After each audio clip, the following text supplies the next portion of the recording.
अखिलेश जी, गुड़ा भाग शुरू हो गया है। कितने हिंदू कितने मुसलमान, 2/3 के साथ इस बार बीजेपी की सरकार बंगाल में। अखिलेश जी देखिए, बीजेपी की लड़ाई बंगाल में जो ऑल इंडिया फॉरवर्ड ब्लॉक है, गोरखा जनमुक्ति मोर्चा है, रेवोल्यूशनरी सोशलिस्ट पार्टी है, उससे है बीजेपी की लड़ाई। क्योंकि 3-3 सीटें बीजेपी को इन सब लोगों की मिली। ये ख्वाब कुछ भी देख लें, लड़ाई इनकी इन्हीं 3 पार्टियों से है बीजेपी।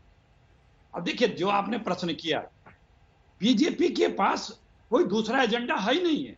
अभी बिहार का चुनाव हुआ, वहां पे किसान बिल का जिक्र नहीं किया मोदी जी ने। बीजेपी को लोग पहचान चुके हैं। अमित शाह जी सही कह रहे हैं। ये बीजेपी की 6 साल की सरकार को क्या इस देश ने नहीं पहचाना है कि जिसने देश की इकोनॉमी का बंटाधार कर दिया, जिसने रोजी रोजगार खत्म कर दिया, जिसने हमारी सीमाओं पे तनाव बरकरार रखा और हमारी जनभूमि हमारे भूमि पे कब्जा कर रखा है, रोजी रोजगार खेती बाड़ी सबको तबाह कर रखा है। क्या बीजेपी को नहीं पहचाना है लोग? बीजेपी जो हिंदू मुसलमान के अलावा किसी और मुद्दे पे बात करके चुनाव लड़के दिखा दे तो मैं जानूं कि ये राजनीतिक दल है, क्योंकि सत्ता इनकी है दिल्ली में। इन्हें अपने सरकार की उपलब्धियों पे बात करनी चाहिए। नहीं कर सकते।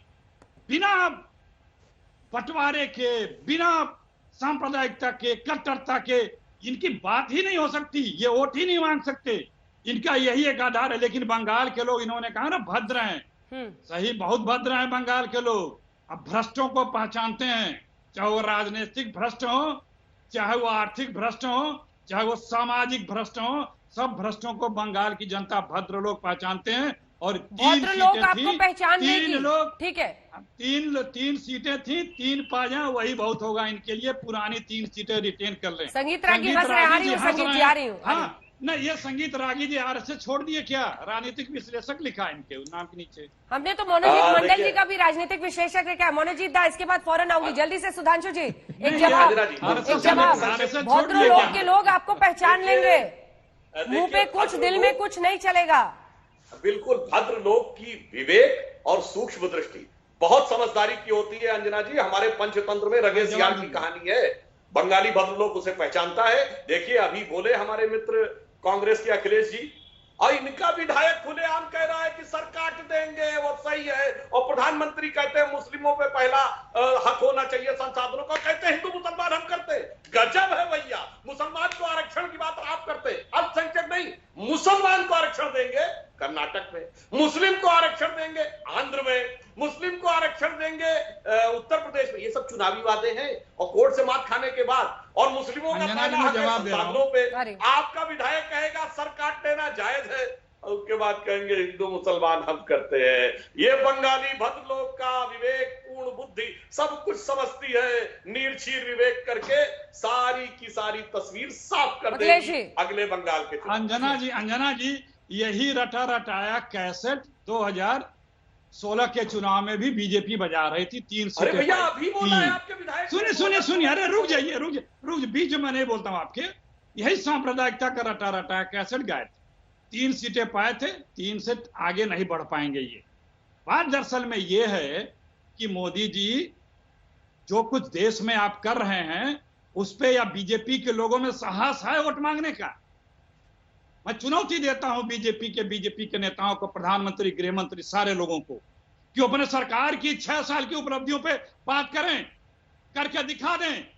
आपको रग रग से पहचानती है देश की जनता। आपने इस देश को हर क्षेत्र में, हम दुनिया की 5वीं इकोनॉमी से आपने 7वीं 8वीं बना दी। हमारा जीडीपी आप माइनस में लेके चले गए। सरहदें सुरक्षित नहीं है। जितने कमाऊ कंपनियां थी आप बेच रहे हैं। 60 लाख करोड़ का कर्जा आप, 60,000 करोड़ का कर्जा आप जो है हिंदुस्तान पे 6 साल में ले चुके हैं, जितना हिंदुस्तान पिछले 67 सालों में नहीं लिया था। सारी सब कुछ आप बेच रहे हैं और आप कहते हैं बंगाल में हमको राज दो। क्यों? बंगाल की कंपनियां बेचने के लिए, बंगाल को बेचने के लिए, बंगाल को सांप्रदायिक तनाव में लाने के लिए। आपको हर कोई पहचान चुका है। अब बंगाल की खाड़ी में जाना बाकी है आपको, और बंगाल की जनता और कांग्रेस पार्टी आपको वहां पहुंचा देगी। अभी तो आप सैनिकों के साथ भी अन्याय कर रहे हैं। अभी तो मुद्दा सब उठेगा। उनमें कितनी कटौतियां कर रहे हैं। अपने घूमने के लिए मोदी जी 8,500 करोड़ का जहाज मंगाते हैं।